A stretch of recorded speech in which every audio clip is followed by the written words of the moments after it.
This is Mystic Productions. We are conducting an interview with a veteran for Women's History Month. Hello, my name's Leah Fennell. I'm a United States Army veteran. I was in the Army for 10 years. I was stationed at Fort Bragg, Korea, Afghanistan, Uzbekistan, and Fort A.P. Hill on two TDY appointments. How many years were you in the service? I was in the military for 10 years. What part of the 10 years that you were in did you feel that was most successful in promoting women?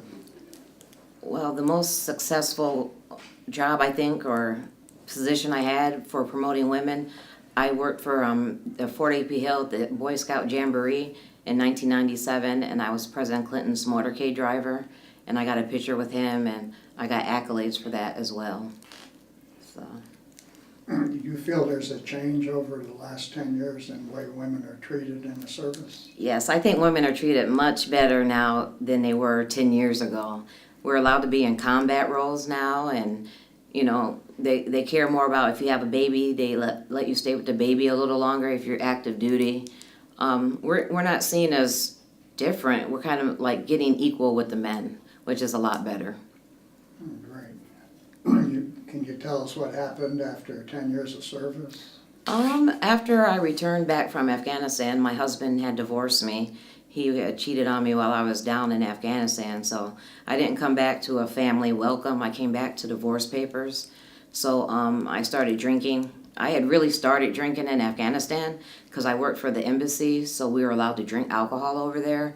And the different, like we had the Italian compound and other nationalities, and they drink wine at breakfast. So I just got a habit, I got in the habit of drinking, and the drinking led to numerous DUIs, and as an NCO, that didn't look good, so I had to leave the military.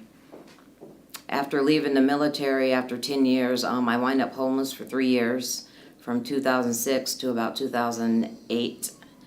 2009. I lived on the streets. I did things to get money that weren't really reputable. I do have a daughter that I don't know who the father is because I was working as, working the streets trying to get money for alcohol and drugs. I got hooked on meth. So my father got me in a program here at the VA from Myrtle Beach. And I came here in 2008 to the Ralph H. Johnson, where I now work as a claims assistant for fee basis. I came through the SATC program, which is for substance abuse users. I've been clean for 8 years, since January 22nd. It's really hard, being a female veteran here because they really don't have a lot of resources for us. When I was pregnant, they didn't really know what to do with me, so they had to send me out to MUSC. And now, because of me starting the line or the trend, I guess you can say, when I had my baby, they didn't pay for the babies at the hospital. Now they pay 7 days for the baby. So the baby gets to stay for free 7 days, and you don't have to pay when you have the baby. So I kind of kick-started that. I was also the first female homeless veteran at 180 Place, which was formerly Crisis Ministries. I was in that women's shelter and way in the back on the other side of where the Williams general population was. And that was quite a experience as well, but I went from there and I started getting my own things. I got off the street and started trying to help and give back to the women that are addicted to drugs and or in jail or prostituting, whatever.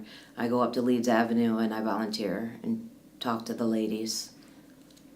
That's fantastic. What do you think the VA could do to better serve our combat veterans and women in service in general? In general, it would be awesome if we could have like the gynecologist. We don't have that here. What is that called? Gynecologist. Yeah, gynecologist. We don't have that here, and they keep having male doctors do everything for the females, but I would feel more comfortable with a female because of the experience I had in Afghanistan. I'm kind of leery of men sometimes. I lived in safe houses. My story is not like everyone else. I lived in safe houses in Afghanistan, so I moved around like 7 times in 9 months, and I was almost attacked all the time by the men. the former Taliban were the guards of the house. They guarded the house and they cooked whatever we had to eat. So I don't know what I ate half the time. And it was real. I had to sleep with a gun under my pillow. So I was really in a dangerous situation, but because I was female, they didn't say it was a combat role. They said I was in a supporting role. But now we're getting credit as being combat veterans. So I just wish we'd had more like services for the females, like pap smear and mammograms. We don't even have a place for mammograms here. We have to send people to MUSC. It's not right. No, that's true. If guys need a prostate check, they get it done here. It's not right. What advice could you give to combat veterans returning and women in the service now? Well, especially for women, because I know sometimes we have to do things that we're not proud of. I would like to tell them that they wouldn't have to do those things, that there's resources. I probably wouldn't have had to live on the streets had I known about the resources of the VA. I came here not service-connected. I'm service-connected now for my disabilities, which PTSD is the worst one that I have. I have 3 children. I don't have my children, but they're implementing processes for the women veterans that are homeless to have their children with them.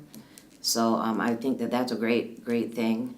I don't know. I just think that we should have the same medical opportunities and things as the males. I just want the females to know they don't have to degrade themselves and go to substances to make themselves feel better. We have counselors here that will help them and everything, so.